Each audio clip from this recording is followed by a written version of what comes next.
And there was a moment during the session where we opened up the floor and we allowed people to just share how they were feeling.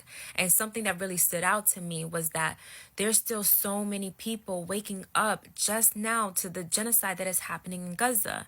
And there were two women who really struck me. The first was this Black Christian woman who said that no one in her church was talking about what was happening. And she said she stumbled upon a video Sean King posted recently, and it caused her to start following all the Palestinian journalists. And she was completely broken. I mean, she was literally sobbing on the call. And she said, I can't believe my church is not talking about this. I can't believe the pastors are refusing to talk about this. She said, this is all I could think about. This is all I can talk about. And she said, I have no one to talk about it with. She said, I feel so isolated. And she said there was a pastor who saved her life many years ago, and she shared a video on the genocide that was happening in Gaza with him, and he completely ghosted her. And now she's having this crisis of faith.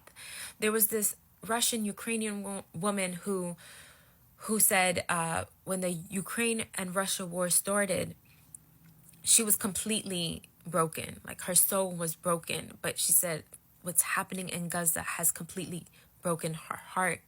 And she started recently following all the Palestinian journalists, and she said, my God, these people are not terrorists.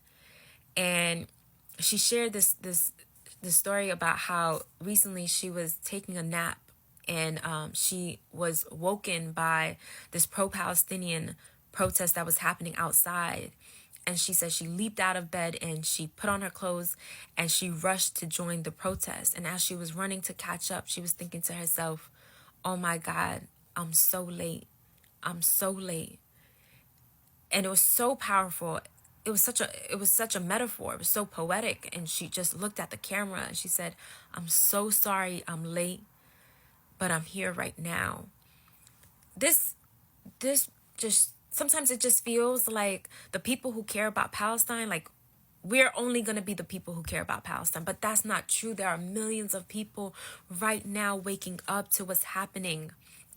And it's like, just as we feel down and we fall into despair, there are going to be millions of people who are going to be outraged, and they are going to come and propel us forward. They're going to bring this energy up. And this is a revolution. Palestine has started a revolution in our hearts and our minds.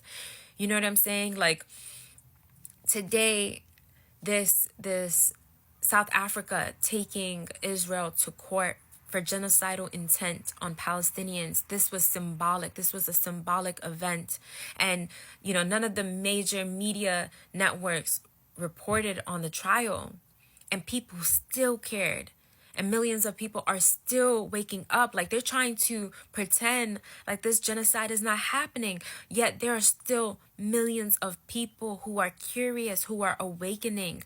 And I just wanted to say, like, have faith in God, have faith in humanity. God lives in all human beings. So we gotta just trust that, like, humanity is awakening in the population and everybody. And, like, this revolution will take turns, and we got to be in it for the long haul, to see a free Palestine, to see a free world, to see free people.